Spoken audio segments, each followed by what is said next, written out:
Hello दोस्तों, welcome back to Hindi वार्ता साहित्य चैनल में आपका स्वागत है। तो पीजीटी पेपर 1 के लिए जो कॉमन रहेगा, जिसमें आपको पता है हिंदी के 10 क्वेश्चन आने हैं, मतलब 20 नंबर जो हैं हम यहाँ से पक्के करने वाले हैं। हम एक सीरीज़ चला रहे हैं जिसमें हम हिंदी के रोज़ 10 या 20 क्वेश्चन जो हैं वो डिस्कस करेंगे और पूरी डिटेल के साथ डिस्कस करेंगे। और ये जो क्वेश्चन हम डिस्कस करेंगे ये पीजीटी के एग्ज़ाम में पूछे गए ही क्वेश्चन हैं, जो कि हिंदी से रिगार्डिंग जो है वो पीजीटी के एग्ज़ाम में पूछे गए हैं। तो हम उन्हीं को इनमें जो है इसमें डिस्कस करने वाले हैं। तो यकीन मानिए आपके आने वाले एग्ज़ाम के लिए क्वेश्चन जो है वो बहुत ही महत्वपूर्ण होने वाले हैं। तो चलिए जल्दी से वीडियो को शुरू करते हैं। हमारे पास क्वेश्चन है, रस सामग्री किस विकल्प में दी गई है। तो रस सामग्री की अगर बात करें तो आपका ऑप्शन बी बिल्कुल सही हो जाएगा। ठीक है, रस विभाव, अनुभाव, संचारी और स्थायी भाव। ठीक है, इसमें क्या दी गई है, आपकी रस सामग्री जो है वो दी गई है। अच्छा, रस सामग्री की जब बात हो रही है यहाँ पर, तो रस सूत्र किसने दिया था। तो आपको पता है रस के लिए आपके भरत मुनि माने जाते हैं। ठीक है, भरत मुनि माने जाते हैं। भरत मुनि का जो प्रसिद्ध ग्रंथ है नाट्य शास्त्र, ठीक है, नाट्य शास्त्र में इनका जो नाट्य शास्त्र है, नाट्य शास्त्र में ही इन्होंने रस से संबंधित ये उक्ति कही थी, विभाव अनुभाव व्यभिचारी स्योंग अदृश्य निष्पत्ति।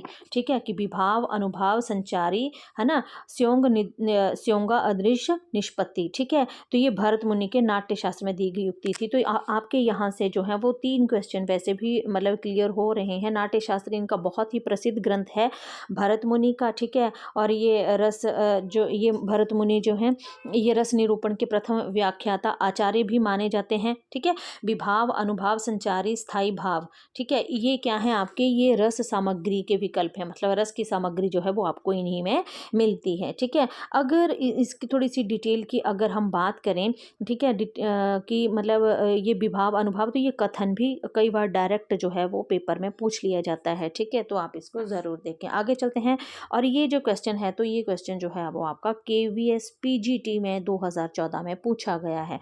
आगे चलते हैं, आगे है, वेशभूषा से जो भाव प्रदर्शित किए जाते हैं। ठीक है, वेशभूषा से जो भाव प्रदर्शित किए जाते हैं उन्हें क्या कहा जाता है। देखिए, सबसे पहले तो बात बनती है यहाँ पर कि वेशभूषा से जो भावों की यहाँ पे बात हो रही है। तो सबसे पहले आप ये जानिए कि भाव कितने होते हैं हमारे, कुल जो भाव होते हैं हमारे वो 49 हैं। ठीक है, नाट्य शास्त्र में ही भरत मुनि ने भावों की संख्या जो थी वो 49 बताई थी, जिसमें से आपके जो है वो 33 संचारी भाव हैं, 8 जो हैं वो आपके स्थायी भाव हैं और 8 आपके जो है वो सात्विक भाव हैं। ठीक है, तो 33 8 + 8 मिलाकर जो है वो टोटल आपके 49 जो है वो निकल जाते हैं। ठीक है, हो जाते हैं।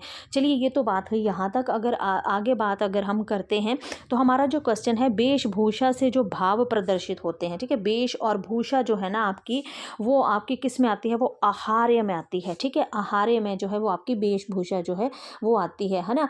अब आहार्य की अगर बात करें तो ये क्या है, ये आपका अनुभाव है। अनुभाव में भी आपके 4 भाव आते हैं। ठीक है, अनुभाव में कितने भाव आते हैं, आपके 4 भाव आते हैं। कायिक आता है, सात्विक, सात्विक जो मानसिक होता है। ठीक है, वाचिक आता है और आहार्य होता है। ठीक है ना। तो अगर यहाँ पर हम बात करें, कायिक होता है, कायिक, सात्विक, वाचिक और आहार्य। ठीक है, तो कायिक जो होता है वो काया से संबंधित होता है। ठीक है, सात्विक जो है ये मानसिक होता है, मतलब मानसिक भाव जो भी हमारे उत्पन्न होंगे वो मानसिक से संबंधित होता है। वाचिक जो है वो हमारे बोलने से संबंधित होता है। आहार्य जो होता है हमारी ये वेशभूषा से जो है वो संबंधित होता है। ठीक है, तो ये हमारे अनुभाव है। अनुभाव हमारे कितने होते हैं, अनुभावों की संख्या भी डायरेक्ट पूछी जाती है। तो अनुभाव हमारे 4 होते हैं। ठीक है, कौन कौन से होते हैं, कायिक, सात्विक, वाचिक और आहार्य। ठीक है, तो ये हमारे जो है ये 4 अनुभाव होते हैं, है ना। अनुभाव क्या होते हैं, अब आप ये भी तो जाने अनुभाव क्या होते हैं। अनुभाव होते हैं जो भावों के पश्चात उत्पन्न हो। ठीक है, मतलब एक तो भाव हुए, तो भावों के पश्चात जो उत्पन्न होते हैं उन्हें अनुभाव कहते हैं, मतलब अनु और भाव। ठीक है, तो अनु मतलब जो भाव के पश्चात उत्पन्न होंगे उन्हें अनुभाव कहा जाता है। ठीक है, तो इतना आपका क्लियर हो गया होगा। चलिए आगे चलते हैं, आगे है, और ये जो आपका क्वेश्चन है ये भी आपका क्वेश्चन जो है वो केबीएस पीजीटी में पूछा गया, 2015 में पूछा गया क्वेश्चन है। तो सभी क्वेश्चन जो है बहुत ही इंपॉर्टेंट हैं। ठीक है, आगे चलते हैं। अपसमार क्या है, अपसमार क्या है? एक प्रकार का उपमान जिसमें उपमेय की हेयता सिद्ध की जाती है। संचारी भाव का एक प्रकार, आधुनिक रसाचार्यों द्वारा खोजा गया एक रस या एक प्रकार का काव्य दोष। तो ये क्या होता है? तो ये जो आपका आता है ना, तो ये संचारी भाव का एक प्रकार होता है। हमने पीछे डिस्कस किया है कि जो हमारे संचारी भाव होते हैं उनकी कुल संख्या कितनी होती है? 33 होती है। ठीक है, तो ये संचारी भावों की मतलब अपसमार जो है एक प्रकार का संचारी भाव ही आपका होता है। ठीक है, अपसमार क्या है? ये आपका एक तरह का संचारी भाव ही आपका होता है। 33 संचारी भाव होते हैं, उनमें एक जो है आपका संचारी भाव ही है आपका अपसमार। ठीक है, आगे चलते हैं। चलिए आगे चलते हैं। और ये जो आपका क्वेश्चन है, तो ये देखिए, ये भी आपका क्वेश्चन जो है वो KVS PGT में पूछा गया 2015 में। ये क्वेश्चन जो है आपसे पूछा गया है। ठीक है, आगे चलते हैं। विशेष रूप से जो भावों को प्रकट करते हैं उन्हें कहते हैं। ठीक है, तो विशेष रूप से जो भाव को ही प्रकट करते हैं उन्हें क्या कहते हैं? तो अनुभाव, विभाव, संचारी भाव या स्थायी भाव। तो बोला जो विशेष रूप से, ठीक है, किसको? जो विशेष रूप से सिर्फ भाव को ही प्रकट करेंगे ना, ठीक है, भाव को ही जो सिर्फ प्रकट करते हैं उन्हें कहते हैं विभाव। ठीक है, जो विशेष रूप से भाव को ही प्रकट करते हैं उन्हें विभाव कहते हैं। ठीक है, अब विभाव क्या होते हैं ये भी जानते हैं। विभाव मतलब आप ऐसा समझिए कि सामाजिक के हृदय में स्थित स्थायी भावों को मतलब आप सिंपल तरीके से ट्रिक के साथ ही आप याद कर सकते हो कि हृदय में स्थित स्थायी भावों को आस्वादन योग्य बनाने वाले कारणों को विभाव कहते हैं। ठीक है ना? मतलब इसका जो मूल कारण ही विभाव होता है। मतलब ठीक है, अर्थ प्राप्त करना है इसका मूल कारण। मतलब हृदय में स्थित स्थायी भाव को विभाव कहते हैं। बस आप इतना सा याद रखिए कि हृदय में जो स्थित स्थायी भाव होते हैं, तो स्थायी भाव हमारे जो है ना हमने स्थायी भावों की बात की है कि स्थायी भाव हमारे कितने होते हैं? स्थायी भाव हमारे जो है वो 8 होते हैं। कौन कौन से होते हैं स्थायी भाव? रति, हास, शोक, क्रोध, उत्साह, भय, गुस्सा, है ना। तो रति, हास, शोक देखो ना, ये स्थायी भाव ही होते हैं। मतलब ये सुप्त अवस्था में हमारे शरीर के अंदर जो है वो होते हैं। क्रोध आपको हर समय तो नहीं आता है। मतलब ये क्या है? ये स्थायी भाव है जो स्थायी रूप से आपके अंदर जो है वो वास है। ठीक है, समय आने पर जागृत होता है। उत्साहित भी इंसान हर समय उत्साहित नहीं होता, वो भी आपका स्थायी भाव है। भय भी हर समय नहीं रहता। मतलब जो स्थायी रूप से हमारे अंदर निवास करते हैं, परंतु एक निश्चित समय आने पर जो प्रकट होते हैं उन्हें हम स्थायी भाव कहते हैं। ठीक है, तो विशेष रूप से जो स्थायी भावों को प्रकट करते हैं उन्हें हम क्या कहते हैं? विभाव हृदय की स्थित स्थायी भावों को जगाने का जो काम करते हैं। आप सिंपल इतना याद रखिए। ठीक है, विभाव क्या होते हैं? कि जो हृदय के अंदर जो स्थित जो हमारे स्थायी भाव होते हैं उन्हें जगाने का जो काम करते हैं उन्हें विभाव कहते हैं। ठीक है, संचारी भाव क्या होते हैं? संचारी भाव को भी देख लेते हैं। संचारी भाव क्या होते हैं? जो भाव विशेष रूप से स्थायी भाव की पुष्टि के लिए रहते हैं। ठीक है, संचारी भाव कौन से होते हैं? जो भाव विशेष रूप से स्थायी भाव की पुष्टि के लिए रहते हैं और स्थायी भाव के अंतर्गत अभिभूत होते हैं और दिखाई देते हैं, वे संचारी भाव। मतलब संचारी भाव वही होते हैं जो भाव विशेष रूप से स्थायी भाव की पुष्टि करते हैं, संचार उनका करते हैं। देखिए ना, अब मतलब मुझे भय लगा मुझे, तो ये मेरा स्थायी भाव था ना। ठीक है, ये मेरा स्थायी भाव था जो क्या हुआ, एक निश्चित समय आने पर मतलब मुझे भय लगा, मुझे किसी चीज़ को देख के भय लगा, तो वो क्या हो गया? वो जागृत हो गया। अब वो जब जागृत हुआ तो उसका संचार जब हो गया तो वो क्या हो गया? वो संचार मतलब संचारी भाव आ गया। मतलब भाव विशेष रूप से स्थायी भाव की उसने पुष्टि कर दी। ठीक है, मतलब मेरे स्थायी भाव की पुष्टि कर दी कि सच में ही मुझे जो है वो भय लग रहा है। ठीक है, तो वो क्या आपका आ गया? संचारी भाव आ गया। ठीक है, अनुभाव की बात करें तो अनुभाव जो होते हैं वो जो भावों के पश्चात उत्पन्न हो उन्हें अनुभाव कहते हैं। ठीक है, जो हमने पहले भी अनुभाव को डिस्कस किया है कि जो भाव के पश्चात उत्पन्न होते हैं उन्हें अनुभाव कहते हैं। जैसे आलंबन, उद्दीपन आदि कारणों से उत्पन्न भावों को प्रकाशित करने वाले कार्यों का अनुभाव भी कहा जाता है। तो सिंपल आप इतना याद रखिए, अनुभाव जो भाव के पश्चात उत्पन्न होते हैं उन्हें अनुभाव कहते हैं। ठीक है, पश्चात वैसे भी इसमें अगर देखा जाए तो इसमें वैसे भी पश्चात ये अनुभाव है ना। अनुभाव तो मतलब भावों के पश्चात जो उत्पन्न होंगे उन्हें हम क्या कहते हैं? अनुभाव कहते हैं। ठीक है, बाकी आपका यहाँ पर एक ऑप्शन और रहता है, इसको भी डिस्कस कर लेते हैं। स्थायी भाव क्या होते हैं? स्थायी भाव जो होते हैं मतलब अवरुद्ध या विरुद्ध भाव जिसे ना छिपा सके, वह असंवाद का मूलभूत भाव ही स्थायी भाव कहलाता है। मतलब स्थायी भाव क्या होते हैं? अवरुद्ध या विरुद्ध भाव, मतलब अवरुद्ध या विरुद्ध भाव जिसे ना मतलब छुपाया नहीं जा सकता है ना, वो क्या होते हैं आपके स्थायी भाव होते हैं। स्थायी भाव जिनको हम नहीं छुपा सकते हैं। रोने के मतलब अगर कोई हम दुख वाली बात देखेंगे या कोई दुख भरी कोई बात सुनेंगे तो हमारा जो मन है वो दुखी होगा, तो रोने का भाव निकलेगा, ठीक है। अगर किसी डरावनी चीज़ को देखेंगे तो भय का भाव उत्पन्न होगा, जिसको हम चाहकर भी नहीं छुपा सकते हैं, ठीक है। अगर मतलब क्रोध आए तो क्रोध को हम चाहकर भी नहीं जो है वो छुपा सकते। मतलब ऐसे स्थायी भाव ऐसे होते हैं जो हमारे शरीर के अंदर सुप्त अवस्था में होते हैं, जिनको हम चाहकर भी जो है वो नहीं छुपा सकते हैं, ठीक है। तो चलिए आगे चलते हैं, वीडियो काफ़ी लंबा हो जाएगा, ठीक है। यहाँ पर इसकी थोड़ी सी डिटेल है, मैं आपको डिटेल भी इसकी थोड़ी सी पढ़कर जो है वो बता देती हूँ। और ये देखिए, ये भी आपका पीजीटी में पूछा गया क्वेश्चन है 2013 में। मतलब सभी क्वेश्चन जो हम पीजीटी एग्जाम में जो आए हुए हैं उनको डिस्कस कर रहे हैं। व्याख्या विशेष रूप से जो भावों को प्रकट करते हैं वे विभाव कहलाते हैं। जहाँ से रस की शुरुआत होती है वही विभाव है। विभाव के दो भेद होते हैं। अच्छा, ये भी बहुत ही इंपॉर्टेंट है आपका। विभाव के कितने भेद होते हैं? दो, आलंबन विभाव और उद्दीपन विभाव। आलंबन जो रस का आधार हो वही आलंबन विभाव है, अर्थात नायक नायिका की उपस्थिति ही आलंबन विभाव है। अच्छा, आप आलंबन को ऐसे, मैं थोड़ा सा अगर आपको सरल भाषा में सरल शब्दों में समझाऊं आपको कि आलंबन क्या होता है, ठीक है। तो मैं अगर आपको एक सिंपल सी बात, अगर यहाँ पर नायक नायिका का उदाहरण दिया गया है तो मैं आपको अगर अपनी सरल भाषा में बताऊं कि आलंबन भाव क्या होते हैं। देखिए आलंबन क्या होता है, मतलब जिस व्यक्ति अथवा वस्तु के कारण मेरे मन में, ठीक है, जिस व्यक्ति अथवा वस्तु के कारण किसी व्यक्ति के जब भाव जागृत होते हैं उस व्यक्ति अथवा वस्तु को हम आलंबन कहते हैं। मान लीजिए मैं कहीं जा रही हूँ, ठीक है, मैं कहीं गई और मुझे मार्केट में एक सुंदर सा, मतलब कुछ भी दिख गया, कोई सुंदर वस्तु दिख गई है ना, मतलब मुझे उसको देखकर जो भाव उत्पन्न होंगे, मान लीजिए मैंने एक बड़ा सुंदर फूलों का गुलदस्ता देख लिया है ना, बहुत बड़ा देख लिया है ना, तो वो क्या है, वो मतलब उस वस्तु के कारण मेरे मन में भाव जागृत हो गए कि मुझे ये लेना है, तो मतलब लेना है, मतलब मुझे चाहिए तो मुझे चाहिए, ठीक है।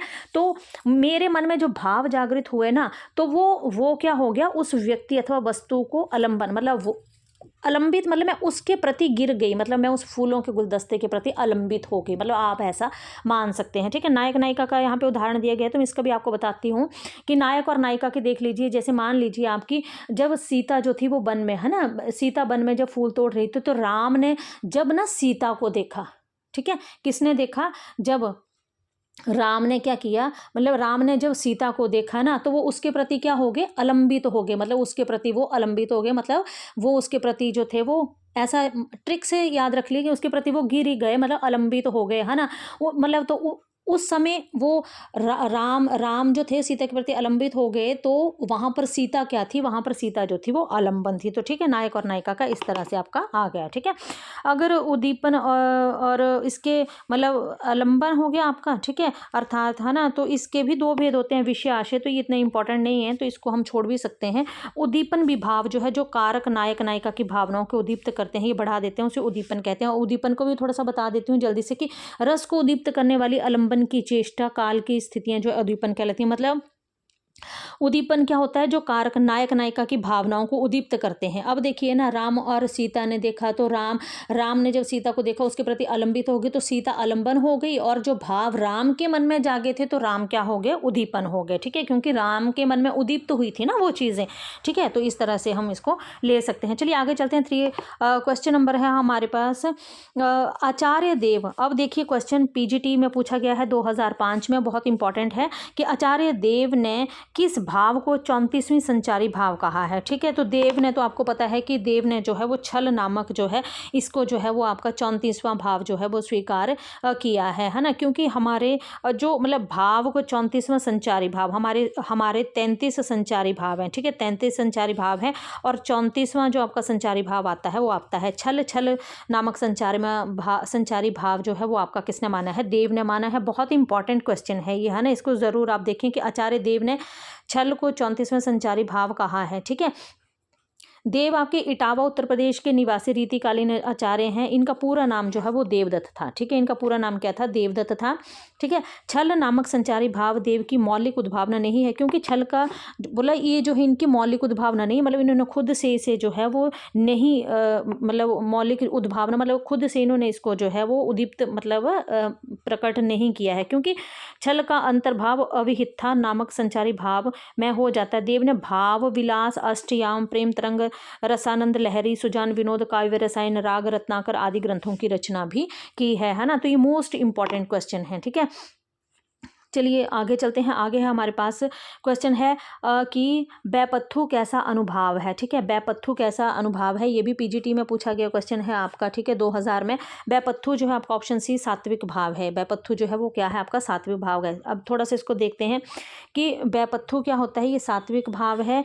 ये बैपथु सात्विक अनुभाव होता है। अनुभाव के दो भाव होते हैं, कायिक और सात्विक, ठीक है। इंपॉर्टेंट है, इसको ध्यान में रखिएगा कि जो आपके अनुभाव हैं, अनुभाव के दो भाव भेद होते हैं, कायिक और सात्विक। कायिक अनुभाव के अंतर्गत जो क्रियाएं शरीर द्वारा, ठीक है, कायिक मतलब काया, काया मतलब शरीर, शरीर जैसे इशारे करना, सीटी बजाना, क्रोध, भला बुरा कहना आदि, है ना, आलिंगन, कटाक्ष, भय, ये सारे आपके कायिक में आ जाते हैं, ठीक है। सात्विक भाव जो होते हैं इसके अंतर्गत क्रियाएं आती हैं। सात्विक भावों में जो चेष्टाएं शरीर की स्वाभाविक क्रिया के रूप में होती हैं, ये 8 प्रकार की होती है। सात्विक अनुभाव को तन संचारी भी कहते हैं, तो इंपॉर्टेंट है आपका, ठीक है। मतलब कायिक जो होती है ना आपकी, कायिक जो होती हैं वो मतलब हमने पीछे पढ़ा था, कायिक जो होती हैं हमारी वो क्या होती हैं, ठीक है। तो कायिक जो होती है आपकी आपकी जो है वो क्रियाएं शरीर से संबंधित होती हैं। इशारे करना, सीटी बजाना, क्रोध, घृणा, है ना, ये सारी, है ना, क्रोध, है ना, रति में चुंबन, आलिंगन, कटाक्ष, इस तरह से। और आपका जो सात्विक भाव होते हैं इनमें जो है वो शरीर की स्वाभाविक क्रिया के रूप में ही होती है। मतलब इसके अंतर्गत जो क्रियाएं आती हैं वो चेष्टाएं जो आती हैं वो स्वाभाविक होती हैं। ये 8 तरह की होती हैं, ठीक है। और अनुभाव का जो अन्य नाम आता है आपका, तो अनुभाव का जो अन्य नाम है वो तन संचारी भाव जिसे कहते हैं, ठीक है। स्वर भंग, ठीक है। आगे क्वेश्चन है हमारे पास कि स्वर भंग किस प्रकार का अनुभाव है। तो ये आपका नेट के एग्जाम में पूछा गया क्वेश्चन है और मोस्ट इंपॉर्टेंट क्वेश्चन है। ये भी आपका दिसंबर 2014 में पूछा गया है यूजीसी नेट में, ठीक है। तो स्वर भंग क्या है। स्वर भंग जो है ये आपका सात्विक भाव होता है, ठीक है। स्वर भंग जो है ये आपका ऑप्शन डी जो है बिल्कुल सही हो जाएगा आपका। ये है आपका सात्विक भाव सॉरी, ठीक है। इसकी थोड़ी सी व्याख्या भी देख लेते हैं। बोला स्वर भंग सात्विक अनुभाव है। अनुभाव 4 तरह के होते हैं जो इस प्रकार हैं। आपको पता है कि सात्विक अनुभाव इसे मानसिक भाव भी कहते हैं। ये पवित्र माना जाता है। इसके 8 भेद हैं, स्तंभ, स्वेद, रोमांच, स्वर भंग, कंप, वैवर्ण्य, अश्रु और प्रलय। और वेरी वेरी इंपॉर्टेंट है आपके यहाँ से क्वेश्चन जो है वो बनता ही बनता है नेट के एग्जाम में, तो मोस्टली बनता ही है। दूसरा आता है आपका कायिक जो शरीर की चेष्टाओं से संबंधित होता है। वाचिक जो वाणी का प्रयोग करना है। और आहार्य जो वस्त्र, आभूषण, सज्जा जो होती है। हम पीछे डिस्कस करके आए हैं कि वेशभूषा से संबंधित जो है वो कौन सा भाव होता है। तो जो आपके वस्त्र हो गए, आभूषण मतलब साज सज्जा जब हम करेंगे ना उससे संबंधित तो जो भी आएगा वो आपका आहार्य में आएगा। वाचिक में आपके वाणी से संबंधित आएगा। कायिक में आपकी शरीर की चेष्टाएं आएंगी, जैसे किसी को छेड़ना हो गया, है ना, जैसे हम पीछे पढ़ के आए थे कि किसी को मतलब छेड़ना हो गया या फिर उसके प्रति जो है वो सीटी बजाना हो गया, चुंबन करना हो गया, आलिंगन, ये आपके सारे जो हैं ये आपके कायिक में आते हैं, ठीक है। आगे चलते हैं। इनमें से कौन अनुभाव का एक भेद है। अनुभाव का एक भेद हमें बताना है, ठीक है। अनुभाव के जो हमारे भेद हैं उसमें हमने 4 ही भेदों को पढ़ा था। हमने बोला था कायिक है, सात्विक है, वाचिक है और आहार्य है, ठीक है। तो आपको पता है निर्वेद, निर्वेद तो आपका रस का है, ठीक है। ये नहीं होगा, ये भी नहीं होगा। आहार्य ऑप्शन डी जो है बिल्कुल सही हो जाएगा। आहार्य जो है ये हमारा क्या है, ये अनुभाव का एक भेद है। अनुभाव के 4 भेद होते हैं, बार बार बता रही हूँ। अनुभाव के 4 भेद होते हैं, कौन कौन से होते हैं। कायिक, सात्विक, वाचिक, आहार्य। सात्विक अन्य नाम मानसिक भी है। कायिक, वाचिक, वाचिक, सात्विक और आहार्य। कायिक जो है वो शरीर की चेष्टाओं से संबंधित होता है। सात्विक मानसिक भावों से संबंधित होता है। वाचिक जो है वो वाणी से संबंधित होता है। आहार्य जो है वो वस्त्र, वेशभूषा आदि से संबंधित आपका रहता है, ठीक है। और ये भी नेट के एग्जाम में पूछा गया क्वेश्चन है, ठीक है। आगे चलते हैं। किस रस को रसराज की संज्ञा दी गई है। तो आप सभी को पता है कि ऑप्शन सी श्रृंगारस को जो है ये पीजीटी में पूछा गया क्वेश्चन है। तो इसकी डिटेल को भी हम थोड़ा सा पढ़ लेते हैं कि श्रृंगार रस को कार्य व्यापार की व्यापकता के कारण रसराज की संज्ञा दी गई है। श्रृंगार रस को, है ना। इसके मुख्य 2 भेद होते हैं, स्योंग और स्योंग श्रृंगार और वियोग श्रृंगार। बहुत इंपॉर्टेंट है आपका कि मतलब रस के 2 भेद कौन से होते हैं, तो स्योग और वियोग, ठीक है। वियोग श्रृंगार के भी 4 भेद हैं आपके। वियोग श्रृंगार के कितने भेद हैं, ठीक है, 4 भेद होते हैं कौन कौन से? पूर्व अनुराग, मान, प्रवास, करुण, विप्रलंभ। ठीक है, ये बहुत इंपॉर्टेंट है आपका, इसको ज़रूर ध्यान से देखें। आपकी वियोग श्रृंगार, वियोग श्रृंगार के 4 भेद माने गए हैं, पूर्व अनुराग, मान, प्रवास, करुण और विप्रलंभ। ठीक है, आगे चलते हैं। निम्न में से सात्विक अनुभाव कौन सा है? निम्न में से सात्विक अनुभाव कौन सा है? तो सात्विक अनुभाव जो है आपका, तो इसका ऑप्शन डी रोमांच जो है ये सात्विक भाव आता है आपका। ठीक है, अब हमने यहाँ पर बोला कि रोमांच जो है ये आपका सात्विक भाव है। अच्छा, आपके जो सात्विक भाव होते हैं ना, ये भी आपके 8 हैं। हमने आप पहले भी डिस्कस किया है कि ये सात्विक भाव जो है आपके वो 8 आते हैं। 8 ये कौन कौन से आते हैं आपके? स्तंभ, स्वेद, रोमांच, स्वरभंग, कंप, वैवर्ण्य, अश्रु और प्रलय। ठीक है, ये 8 जो है आपके सात्विक भाव आते हैं, तो रोमांच जो है इनमें से एक है। ठीक है, अच्छा आगे चलते हैं। तो बस हमारा आज इतना ही है। ठीक है, तो आने वाली अगली वीडियो में जो है हम अगले क्वेश्चनों को डिस्कस करेंगे। अगर वीडियो पसंद आए तो वीडियो को लाइक और चैनल को सब्सक्राइब ज़रूर कीजिएगा। तो मिलते हैं नेक्स्ट वीडियो में, तब तक के लिए धन्यवाद।